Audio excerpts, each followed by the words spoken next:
बच्चों, इस क्लास में हम लोग सॉल्व करेंगे एनसीईआरटी के एक्सरसाइज 3.2 का क्वेश्चन नंबर 15।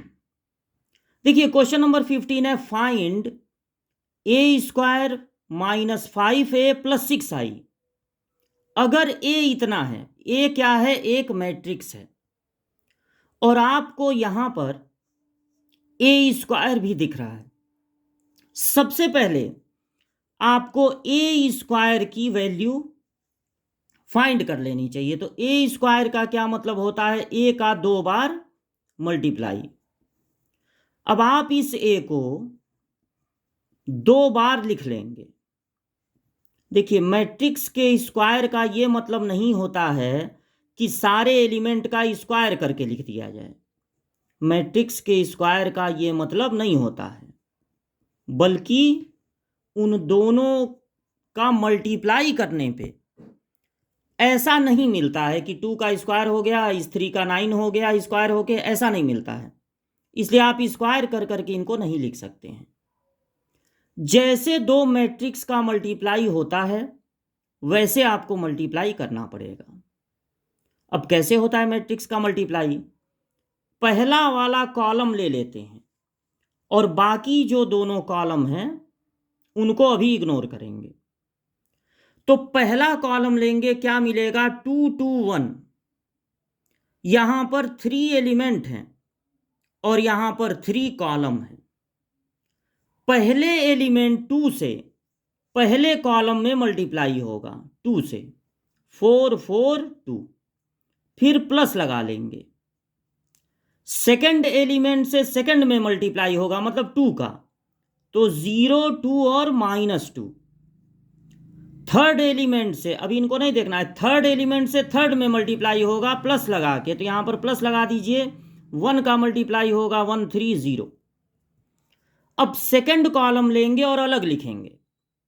तो जब सेकंड कॉलम लेंगे, इसको छुपा लीजिए, इसको, तो आपको क्या क्या दिख रहा है, 0 1 और -1 पहले एलिमेंट से पहले में मल्टीप्लाई होगा, फिर प्लस लगा लेंगे। सेकंड एलिमेंट से सेकंड में मल्टीप्लाई होगा, मतलब 1 का मल्टीप्लाई करना है, तो 0 1 और -1। थर्ड एलिमेंट से थर्ड में मल्टीप्लाई होगा प्लस लगाने के बाद, तो -1 का मल्टीप्लाई कर दीजिए, -1 -3 और 0। अब थर्ड कॉलम लेंगे और अलग लिखेंगे। जैसे जैसे कॉलम चेंज करते हैं वैसे वैसे अलग लिखते हैं, ऐड करके नहीं लिखते हैं। अब अलग लिखिए। 1 का मल्टीप्लाई पहले कॉलम में, प्लस लगा दीजिए। 3 का मल्टीप्लाई दूसरे कॉलम में, तो 0 3 1 जा 3 और -1 में इंटू होगा -3, फिर प्लस लगा दीजिए। और तीसरे वाले एलिमेंट का मल्टीप्लाई तीसरे कॉलम में, ये आपको मिल रहा है ए स्क्वायर। तो देखिए, 4 और 1 कितना हो गया, 5, 4 और 5 9, +2 -2 कैंसिल हो गया। यहां पर टोटल -1 है। 1 और -3 -2 होगा। यहां पर -1, यहां 2, यहां 5, और 1 में से 3 माइनस होगा तो -2। ये मिल गया ए स्क्वायर। अब जिसकी वैल्यू फाइंड करनी है उसको नोट कर लीजिए, उस एक्सप्रेशन को नोट कर लीजिए, ए स्क्वायर -5a प्लस 6i। ए स्क्वायर आप फाइंड कर चुके हैं, यहां पर लिख दीजिए 590 -1 -2 -1 25 -2। फिर आपको नोट करना है -5, देखिए -5 है। फिर ए को नोट कर लेना है, मतलब यही 201 213 1 -1 0, फिर +6 लिखना है। और आई का मतलब होता है आइडेंटिटी मैट्रिक्स। आई जो है उसे कहते हैं आइडेंटिटी मैट्रिक्स।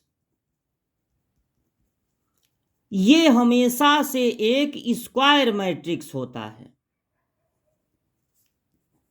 आइडेंटिटी मैट्रिक्स क्या होगा? एक स्क्वायर मैट्रिक्स। यानी इसमें 2 रो 2 कॉलम होंगे, या 3 रो 3 कॉलम, या 4 रो 4 कॉलम। मिनिमम 2 से शुरू होता है। या तो ये होता है 1 0 0 1, या फिर होता है 1 0 0 0 1 0 0 0 1। इसको प्यार से I2 और इसको प्यार से I3 भी बोलते हैं, और सिर्फ I भी बोल सकते हैं।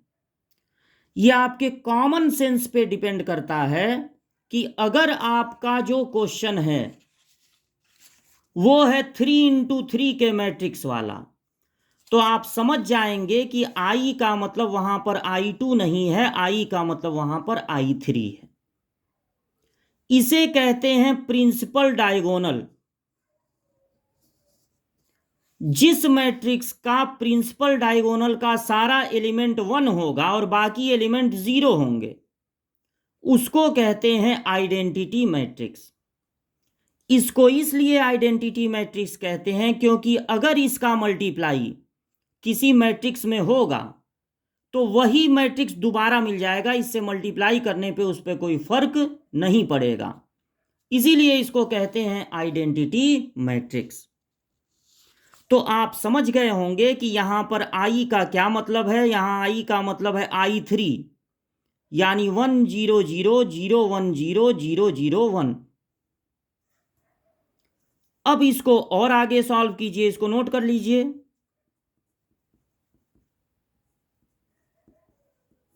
चलिए माइनस को यहीं रखते हैं, 5 को अंदर भेजेंगे, सारे एलिमेंट में 5 से मल्टीप्लाई हो जाएगा।